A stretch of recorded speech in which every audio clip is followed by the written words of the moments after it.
Good day everyone, I am Francis Alea Eroy and I'm going to report major earthquake in the year 2002. So, the major earthquake happened in Palembang, Sultan Kudarat, and it occurred on March 6, 2002 at 5:15 a.m. Its epicenter, as located by PHIVOX, is 6.1 north, 124 east, 81 kilometer or about 81 kilometers southwest of Isulan, Sultan Kudarat. Its surface magnitude was computed by the Pacific Tsunami Warning Center as 6.8. So, sa records, as of March 9, 2002, makita sa record sa Office of Civil Defense na naay 8 ka tao nga namatay and 41 nga na-injured due to the earthquake. It affected 7,684 families in the provinces of Sultan Kudarat, Sarangani, North Cotabato, and South Cotabato, including 4 cities and 17 municipalities. The earthquake damaged 4 road networks, 7 bridges, 36 school buildings, 29 business establishments, 1 megadite, 2 health centers, and 17 public buildings. The damage amounted to 4.175 million pesos or about 80,000 US dollars. So imagine no, nga nakadaghan ang na-damage ug nga nakadako ang amount amount sa damages. So makaingon gyud ta nga kusog gyud siya nga linog. Next is the actual observations sa Palembang earthquake. So first is sa Palembang, Sultan Kudarat. So sa Palembang, Sultan Kudarat daw is naaday population na 40,000. Then naay concrete chapel nga nag-collapse due to intense shaking. Fortunately, walay na matay kay tungod ulay tao ang church ato nga time kay naay military operations in the area. Then 1 person was reported dead. Wala gi butang kung asa ang specific place ani, pero naay na-report na ay namatay. Then 7 from barangays Poblacion, Badyangan, and Kalubo were injured. 2 people were injured and were hospitalized. The sea was observed to have receded 150 meters from the shoreline. It then went back 75 meters inland, damaging 2 boats. Then sa Maitom, Sarangani. So sa Maitom, Sarangani, na sila population na 35,000 and its neighboring town of Palembang. It belongs to the province of Sarangani. The highway linking Maitom and Palembang and places in barangays Pinol and Lipo were affected by landslides. Ako na to para maklaro. A repeater antenna fell. A Baptist church and a water tank tilted. In Barangay Mabay and Sitio Talikod, 3 sand boils measuring 8 to 10 cm wide and 12 cm deep were observed. Cracks on the ground measuring 5 to 10 cm wide, 2 cm deep, and 30 cm long were observed at Sitio Saob in Barangay Mabay. In Olasco Street, water was observed to receded 300 meters. A pump boat was totally damaged and dead fish were observed soon after.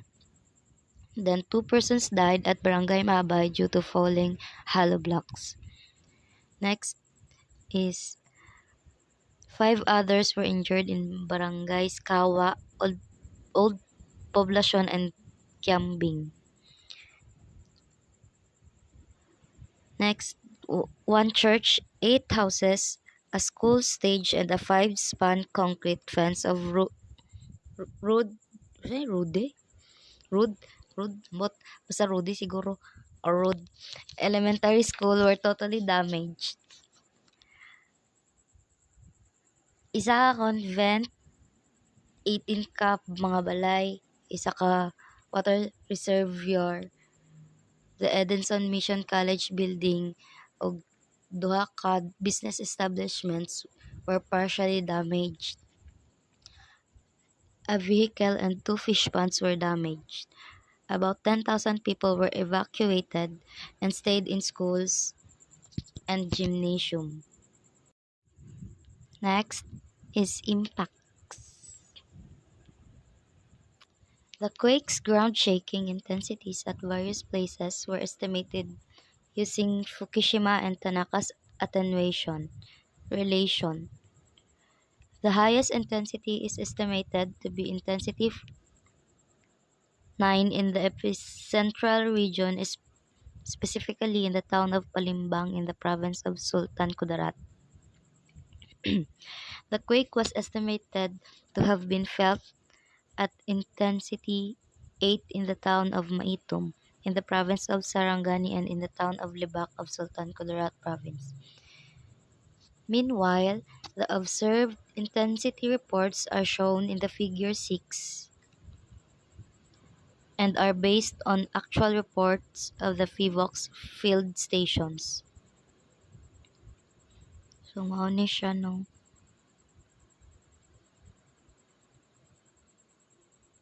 Dili ni mo mawalan kung ano, unsa ka kusog ang ano, or sa kahay ang intensity sa linog nga nahitabo sa Palimbang. Next is the actual observations sa Palimbang earthquake. So first is sa Palimbang Sultan Kudarat. So sa Palimbang Sultan Kudarat daw is naaday population na 40,000. Then naay concrete chapel nga nag-collapse due to intense shaking. Fortunately, walay na matay kay tungod ulay tao ang church ato nga time kay naay military operations in the area. Then one person was reported dead. Wala gi butang kung asa ang specific place ani, pero naay na-report na ay namatay. Then 7 from barangays Poblacion, Badyangan, and Kalubo were injured. 2 people were injured and were hospitalized. The sea was observed to have receded 150 meters from the shoreline. It then went back 75 meters inland, damaging 2 boats. Then sa Maitom, Sarangani. So sa Maitom, Sarangani, na sila population na 35,000 and its neighboring town of Palimbang. It belongs to the province of Sarangani. The highway linking Maitom and Palimbang and places in barangays Pinol and Lipo were affected by landslides. Pala ko na to para maklaro.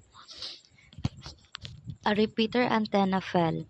A Baptist church and a water tank tilted.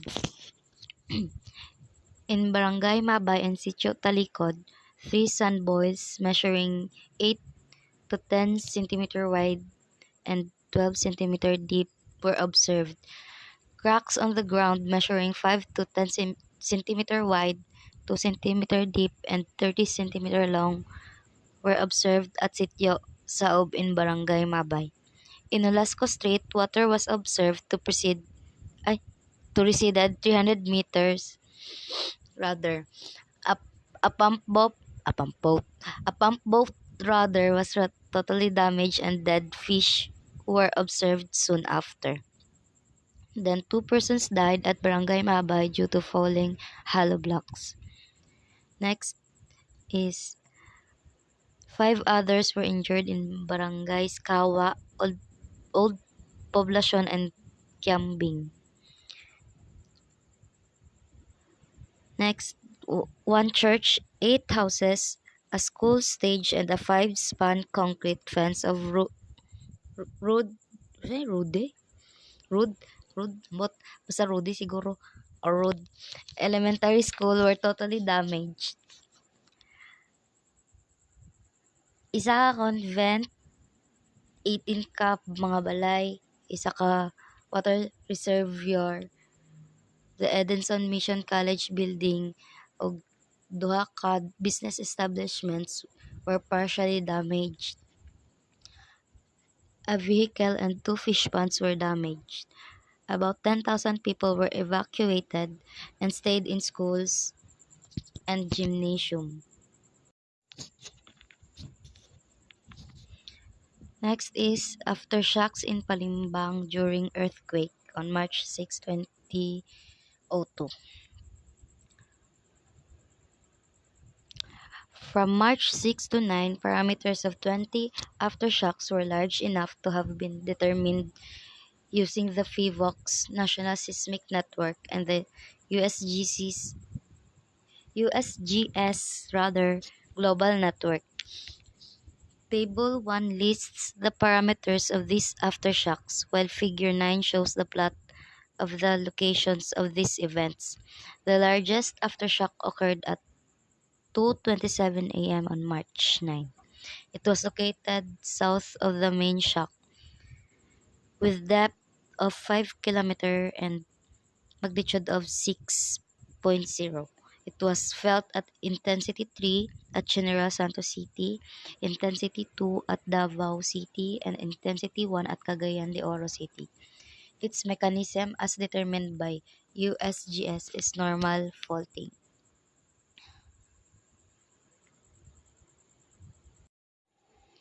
So, morning figure 9, it shows the plot of the locations of these events. Then, ang table 1 is ni siya. Makita nimo diri kung unsa ang time, ang depth, ang magnitude, ang epicenter ug ang intensity ug asa siya nga lugar. That's all. Thank you. The next, mao ni sa Kiamba Sarangani. Sabi ni, sa Kiamba Sarangani, dagan kayo siya guys. Kamu na lang guro basa. Sabot-abot na lang man siya. Yan. Then, sa Maasim Sarangani. Mao ni siya.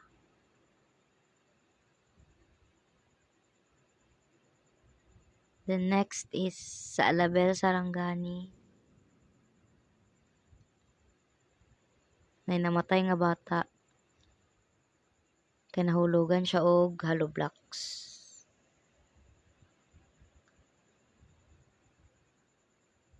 Then sa Glan Sarangani. Ano siya?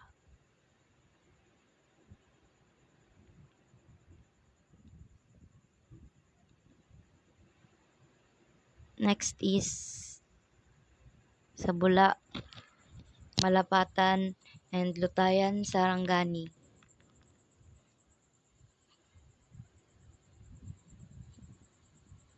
Siya giisa na lang ako kay maulang man na ang kuan nang na-observe dito Then sa Isulan, Sultan Kudarat, ay 3 ka balay sa Kalambong, 7 ka balay sa Barangay Tayugo, Barangay Hall sa Kalambong, Catholic Church sa Barangay Kalawag nga na damage. Then ang public market sa Barangay Kalawag, Municipal Hall building sa Barangay Kalawag 2, ug ang department store building sa Barangay Kalawag 3 nag sustained og cracks na mga cracks. Then fence of Barangay Plaza in Colambog was damaged.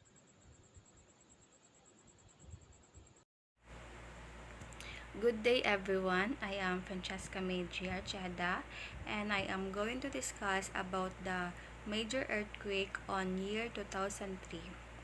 So it happened, a strong earthquake with MS 6.2 struck the province of Masbate at 7:01 in the evening of 15th of February 2003. Preliminary determination of the epicenter and indicated that the event was generated along the Masbate segment of the Philippine Fault Zone in central Philippines. The epicenter was located offshore of Magkaragit Island and about 22 kilometers deep, which is approximately 28 kilometers east of Masbate. Initial reports from nearby stations implied that the earthquake was felt all over the island of Masbate, including the nearby provinces of Bicol, Leyte, Panay, Cebu, Negros, and Romblon. So, unfortunately, on year 2003, an earthquake happened on Masbate City, and the epicenter was the Magkaragit Island. So, ang earthquake is kusog kaayo, which is nadamay ang mga nearby provinces, which is ang Bicol, Leyte, Panay, Cebu, Negros, and Romblon. So, moreover, after sa MS na earthquake sa Masbate, nagkaroon ng mga aftershock. So it was on February 15, 2003, which is nag-start ang earthquake, and the aftershocks was on June 24, 2003 and November 12, 2003, which is the MX 6.1 and MS 6.0. So the MS 6.1 earthquake struck the southern part of Cotabato province. The epicenter was located in the municipality of Magbet, about 30 kilometers southeast of Kidapawan City. And the MS 6.0 happened on the eastern part of Samar Island. The epicenter was located in the municipality of San Julian, about 30 kilometers southeast of Borongan City. So ang first na earthquake is nangyari sa Masbate Island, which is katong MS 6.2, and ang aftershock happened in Cotabato province, which is located sa municipality of Magpet. And next na earthquake happened on November 12, which is in Samar Island. The epicenter was located on the municipality of Julian. So next, so the earthquake has impacts on the provinces located of the earthquake. So severe damages were generally observed on structures like schools, buildings, bridges, and irrigation canals. Minor to severe damages were likewise observed on engineered houses and facilities that were manifested as small fissures on floors and walls, or even as total collapse of walls and houses. Phenomena like tsunamis, landslide, rock slides, and liquefaction were not observed except for the tsunami due most probably to underwater landslide and minor rock slides in western part of Ticao Island. So there are a lot of minor and major impacts during the earthquake, and kasali na doon ang mga structures sa mga school, buildings, bridges, and mga irrigation. And kasali din doon ang mga bahay na nagawa sa kahoy or sa concrete. And kaning sa picture is kani ang mga areas which is affected by the earthquake during that time. So this is showing the location of the largest foreshock that occurred 5 hours before the main event. Solid circles are the plotted foreshock events. Foreshock and aftershock analysis. So the main shock was preceded by a moderately strong foreshock with a magnitude of ms 5.2 located at 12.2 degrees north and 123.7 degrees east with a depth of 30 km. So this is the foreshock and the aftershock analysis. So first is the intensity